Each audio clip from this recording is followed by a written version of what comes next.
नमस्कार दोस्तों, स्वागत है आपका हमारे YouTube चैनल पर।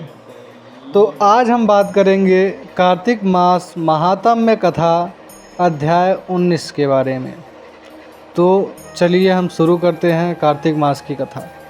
श्री विष्णु मम हृदय में प्रेरणा करने वाले नाथ, लिखूं महात्म्य कथा, राखो सिर पर हाथ।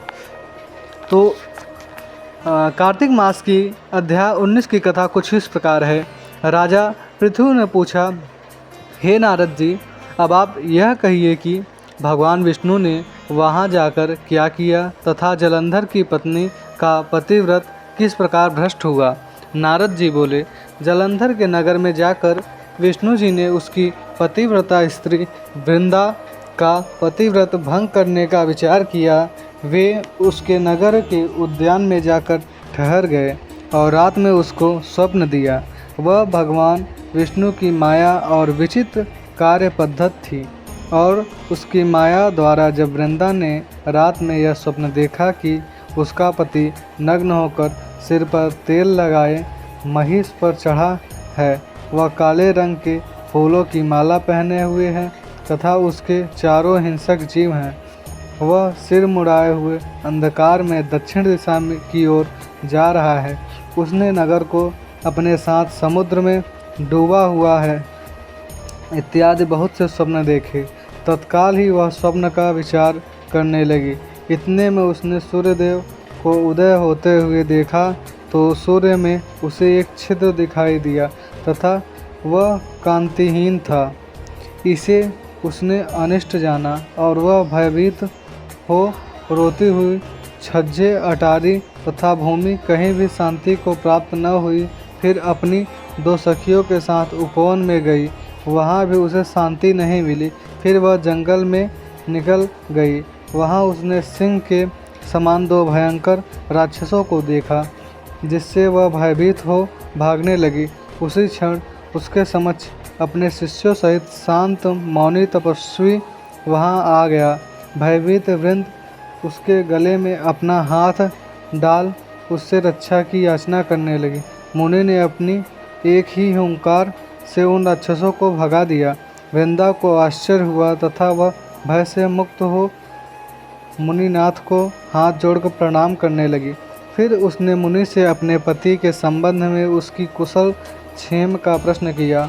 उसी समय दो वानर मुनि के समक्ष आकर हाथ जोड़ खड़े हो गए और जो ही मुनि ने भ्रिकुटी संकेत किया त्यों ही वे उड़कर आकाश मार्ग से चले गए।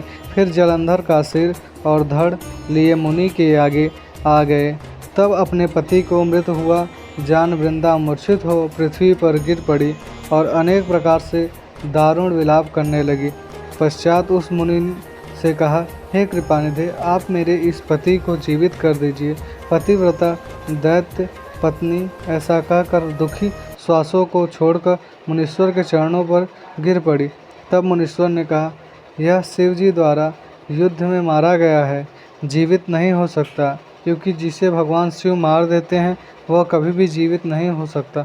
परंतु शरणागत की रक्षा करना सनातन धर्म है, इसी कारण कृपा कर मैं इसे जिलाए देता हूँ। नारद जी ने कहा, वह मुनि साक्षात विष्णु ही थे जिन्होंने यह सब माया की फैला रखी थी। वह वृंदा के पति को जीवित कर के अंतर्ध्यान हो गए।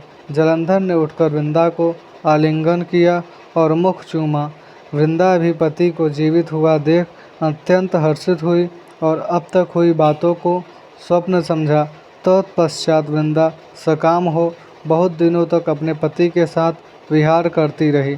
एक बार सूरत एवं संभोग काल के अंत में उन्हें विष्णु को देखकर उन्हें ताड़ित करती हुई बोली, हे पराई स्त्री से गमन करने वाले विष्णु, तुम्हारे शील को धिक्कार है। मैंने जान लिया है कि मायावी तपस्वी तुम ही थे। इस प्रकार कहकर कुपित पतिव्रता वृंदा ने अपने तेज को प्रकट करते हुए भगवान विष्णु को शाप दिया। तुमने माया से दो राक्षस मुझे दिखाए थे, वही दोनों राक्षस किसी समय तुम्हारी स्त्री लाहरण करेंगे। सर्पेश्वर जो तुम्हारा शिष्य बना है वह भी तुम्हारा साथी रहेगा। जब तुम अपनी स्त्री के विरह में दुखी होकर बिछड़ोगे उस समय वानर ही तुम्हारी सहायता करेंगे।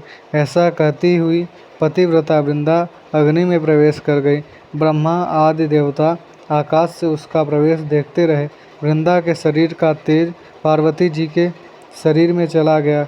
पतिव्रत के प्रभाव से वृंदा ने मुक्ति प्राप्त की।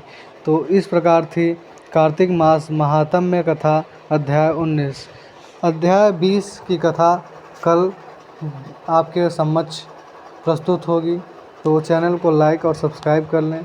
अगर आप चैनल को सब्सक्राइब किए रहेंगे तो कार्तिक मास अध्याय 20 की कथा आपके पास सबसे पहले पहुंचेगी। जय श्री राम, जय श्री राधे राधे।